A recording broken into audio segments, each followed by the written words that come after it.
अस्सलाम वालेकुम, मैं हूं अली रज़ा और आप देख रहे हैं मेरा यूट्यूब चैनल केमिस्ट्री वर्ल्ड।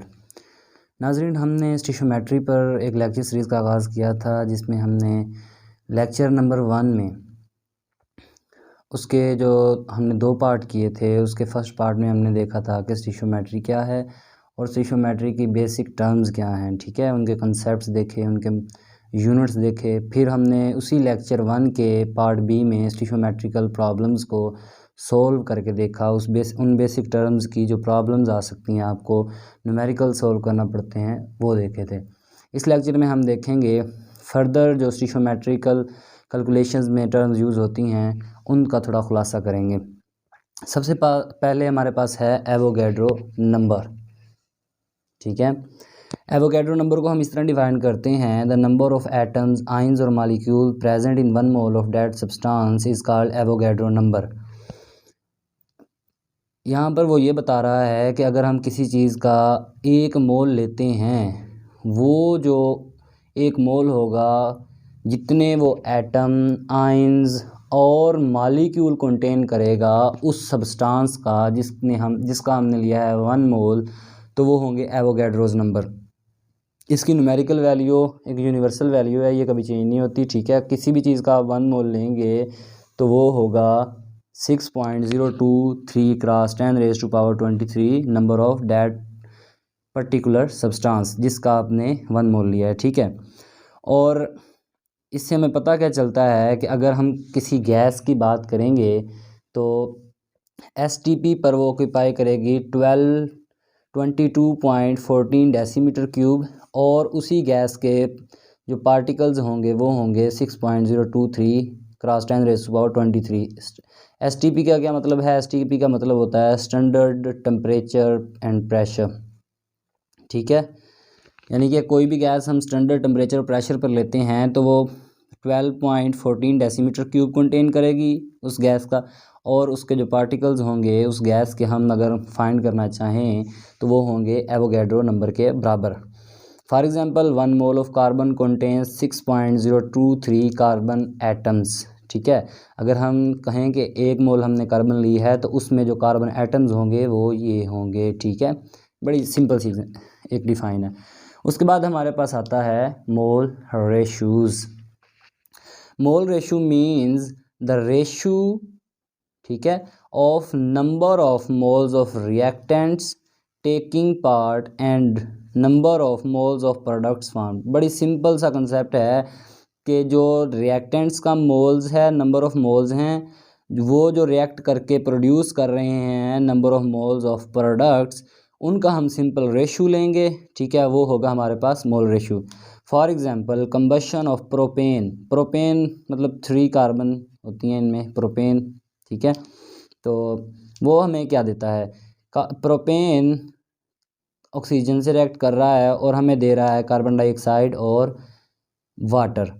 अब वो ये बता रहा है कि in the above it is clear that 1 mole of propane produces 3 moles of CO2 and 4 moles of H2O bye reacting with 5 moles of O2।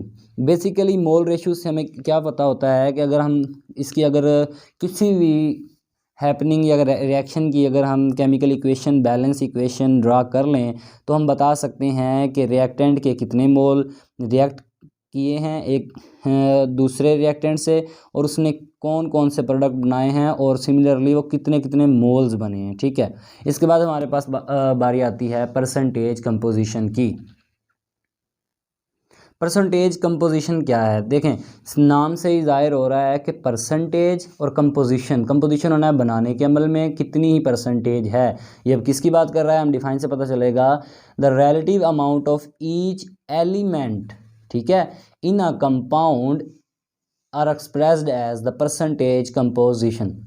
वो यहाँ पर कह रहा है कि हम कोई कंपाउंड लेते हैं, उसमें जो एलिमेंट्स पाए जाते हैं उनकी रेलिवेंट अमाउंट्स जो हैं उस कंपाउंड में एलिमेंट्स की, उनको हम एक्सप्रेस करते हैं परसेंटेज कंपोजिशन से। ठीक है। अब इसको परसेंटेज कंपोजिशन किसी भी एलिमेंट की किसी कंपाउंड में किस तरह फाइंड कर सकते हैं, उनके दो स्टेप हैं, ठीक है। फर्स्ट स्टेप में आपको कैलकुलेट करना होता है molar mass of the compound. जिस एलिमेंट का आपने परसेंटेज कंपोजिशन फाइंड करनी है वो देखना है किस कंपाउंड में है, ठीक है, और उस कंपाउंड का लेना है मोलर मास, आपने एलिमेंट का नहीं लेना, कंपाउंड का मोलर मास लेना है। सेकंड स्टेप में calculate the percentage of each element in 1 mole of compound. फिर जब मोलर मास आपको फाउंड हो जाएगा तो आप percentage of each element find कर सकते हैं। वो किस तरह, इसका फार्मूला कुछ इस तरह होता है, मास ऑफ एन एलिमेंट, आपने जिसका परसेंटेज कंपोजिशन फाइंड करना है ना उसका आप लेंगे मास, ठीक है, और उसको डिवाइड कर देंगे मोलर मास जो आपने फाइंड किया है उसको मल्टीप्लाई करेंगे 100 से, तो आपके पास percentage of that particular element in that particular compound आ जाएगी, ठीक है।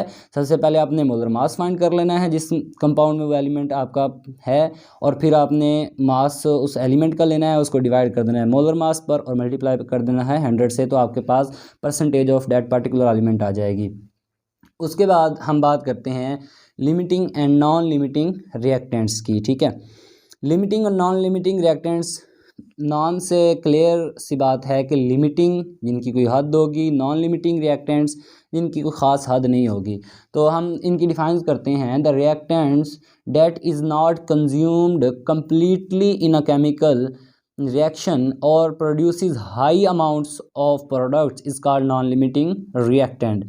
वो यहाँ पर ये बता रहा है कि वो रिएक्टेंट जिस तरह हमने देखा था प्रोपेन और ऑक्सीजन रिएक्ट करके कार्बन डाइऑक्साइड और वाटर बना रहे थे, तो एक रिएक्टेंट इनमें से ऐसा होगा जो कम्प्लीटली कंज्यूम नहीं होगा, ठीक है, वो बच जाएगा रिएक्शन होने के बाद और हाई नंबर ऑफ प्रोडक्ट्स देगा, तो वो होगा हमारे पास नॉन लिमिटिंग रिएक्टेंट।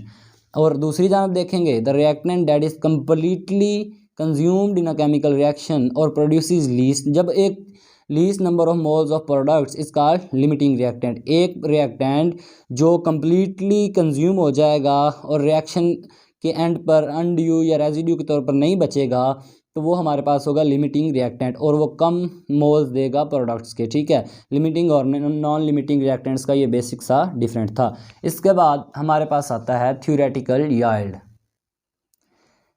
इसके बाद हम इन दोनों का कंपैरिजन करेंगे। हमने लिमिटिंग और नॉन लिमिटिंग का देखा, ठीक है। अब ये दो एक्चुअल और थ्योरेटिकल, ये भी नाम से बड़ा क्लियर है कि थ्योरेटिकल यानी कि मफरूजी तौर पर the quantity of product produced in a balanced chemical equation is called theoretical yield and actual yield is the quantity of products produced in reality is called actual yield. यानी कि अगर जो हम बेसिकली करते हैं कैलकुलेशंस करते हैं और केमिकल इक्वेशंस की मदद से जो हम यील्ड लेते हैं, जो प्रोडक्ट की वैल्यू लेते हैं, वो हमारी होती है थ्योरेटिकल यील्ड, मगर वो एक्चुअल नहीं होती, ठीक है। एक्चुअली हमें जो यील्ड मिलती है वो ज़्यादातर डिफरेंट ही होती है, उसके कई फैक्टर्स हो सकते हैं, ठीक है। और एक्चुअल यील्ड क्या होती है, जो कि हमें quantity of product produced in reality, जो हमें दर हकीकत वैल्यू मिलती है ना प्रोडक्ट्स की, वो होती है हमारे पास एक्चुअल यील्ड। थ्योरेटिकल यील्ड आपकी जो आप केमिकल इक्वेशंस और बैलेंस कैलकुलेशंस के ज़रिए निकालते हैं वो थ्योरेटिकल होती है, और एक्चुअल यील्ड वो होती है जो हमें रियलिटी में मिलती है प्रोडक्ट की वैल्यू। इसको फाइंड करने का फार्मूला है percentage yield is equal to actual yield over theoretical yield cross 100। आपको न्यूमेरिकल प्रॉब्लम्स में परसेंटेज यील्ड देकर वो पूछ सकता है एक्चुअल यील्ड और थ्योरेटिकल यील्ड फाइंड करें, या फिर एक्चुअल, ये इस फार्मूले से आप तीनों को इंटर कन्वर्जेंस करके फाइंड कर सकते हैं। ये था हमारा आज का लेक्चर। उम्मीद करता हूँ आपको पसंद आया होगा। अगर आपको ये मेरा कंटेंट हेल्पफुल रहे तो चैनल को सब्सक्राइब कीजिए और इस वीडियो को लाइक करना मत भूलिएगा। अल्लाह हाफिज़, अल्लाह निगहबान।